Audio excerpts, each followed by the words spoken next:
In this video we'll be changing the water pump on your Chevrolet Cruze. This is going to be the 1.8 liter engine. So the water pump is going to be this one right here. This one's leaking from the bottom. It's going to be hard to see, but usually after 100,000 kilometers they do start to leak a bit. So we're going to go ahead and change one out. Okay, we're going to start by removing the air box. So we're going to disconnect the mass airflow sensor. Then we're going to undo this 7mm clamp here.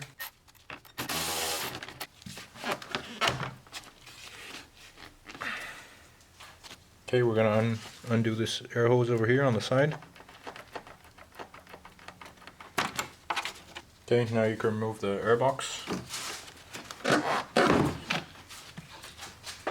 Okay, next step is we're going to put some rags on a floor jack just to add some cushion, and we're going to jack where the oil pan is because we're going to need to loosen the engine mount.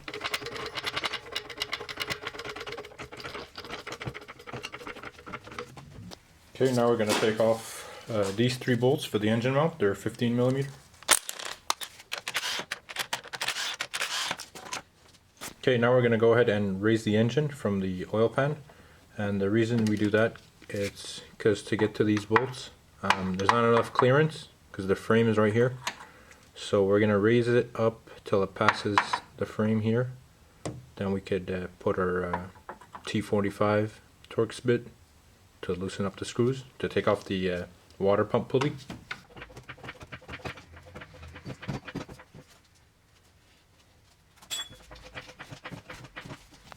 Okay, we should have enough room to fit a T45 bit in here, like that. So we'll start with taking off one and then we'll spin the pulley to take off the other. Okay, so the best way I found to get to this is we're going to use a stubby T45 bit with a extension and with a 3/8 ratchet.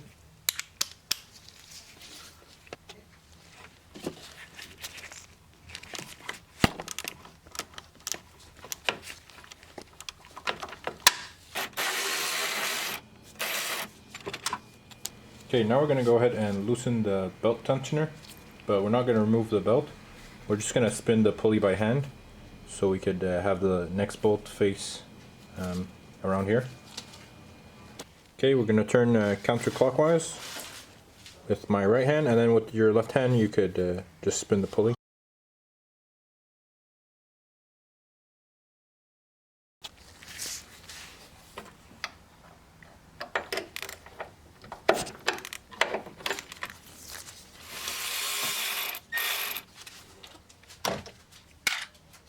And now the last bolt.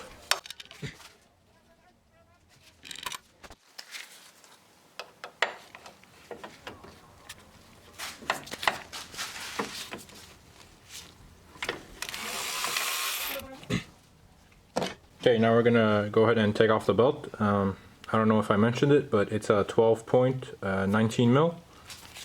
So here you go.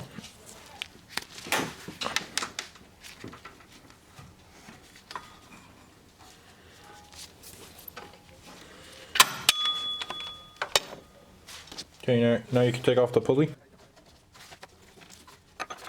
Okay, now we're going to go ahead and take off 5 E10 bolts.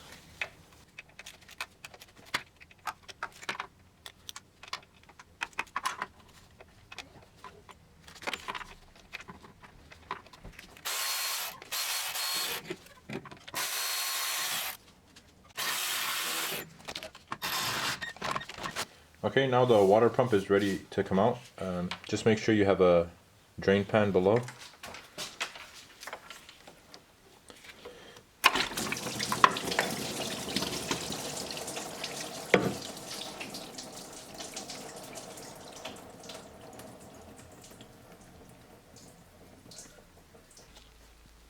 Okay, now we're going to go ahead and clean the mating surface. You could use some Scotch-Brite or just some paper towels with some brake cleaner on it.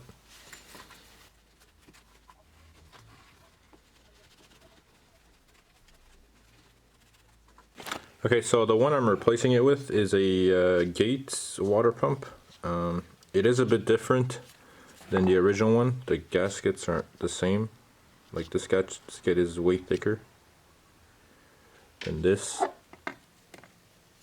So I'm not sure how long it would last, but for anyone doing this job, I would always recommend go OEM as much as you can, because it's going to save you so much trouble. I'm not sure how long this gasket is going to last, so we'll try it out and see. Okay, we'll go ahead and put the new one in.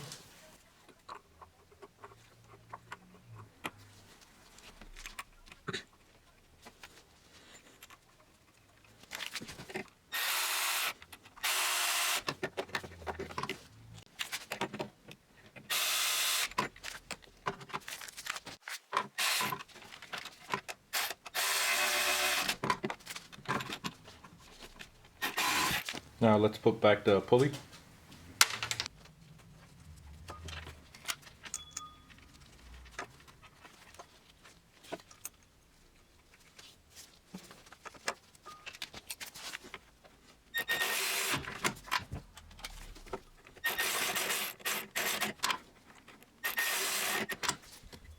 Okay, now we're gonna just snug up the pulley bolts. So we're gonna do the same thing when we took them out. We're just gonna loosen the belt and remove it from the water pump pulley to spin it, so we could tighten the next bolt. If you don't remember the belt, how it went, I'll put a picture right here.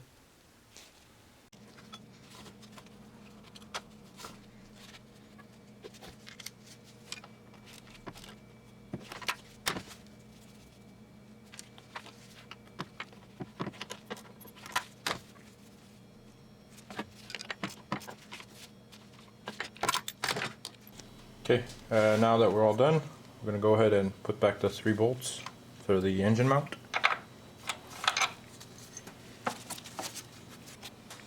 Okay, to have the engine mount sit flush with the support here, just lower the jack that was on the oil pan, and it's going to slowly level itself.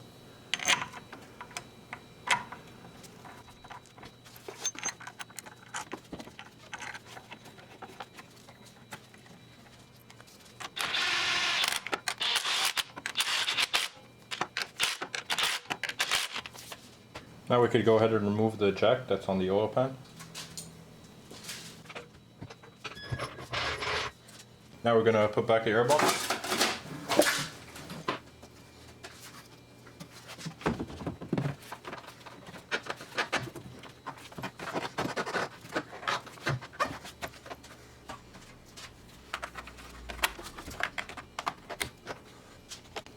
Reconnect the mass airflow sensor. Yellow tab facing down. Now reconnect the hose clamp with the air box.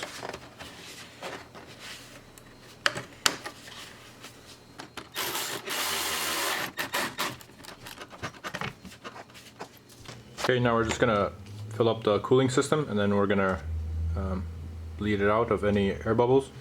So for any GM car, it's the Dex Cool, the orange one, and you always want it 50-50.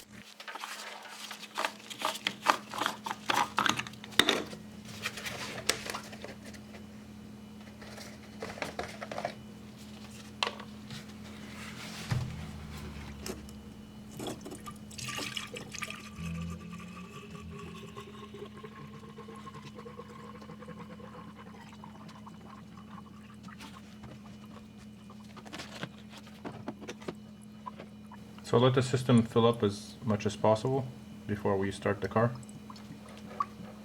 And we're going to check the levels here.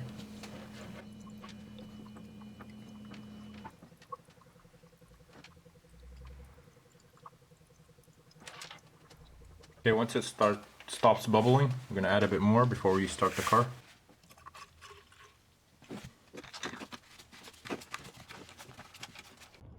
Okay, so we're going to go ahead and bleed the system.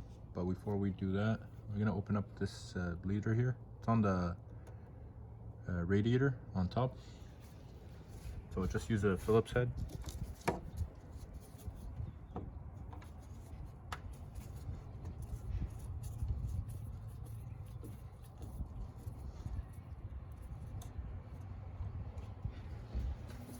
Okay, we're gonna go ahead and start the car, and then we're gonna keep the RPMs at 2000 just to force all the air out.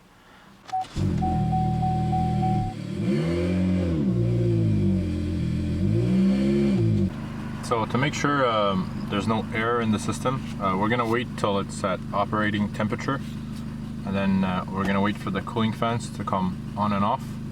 It's gonna take about 15-20 minutes, and after that you'll know that the cooling system is fine. And make sure you have heat as well. So put your heat on and make sure you have heat. So once you're at operating temperature, you have heat coming out of the vents, and your cooling fans are coming on and off.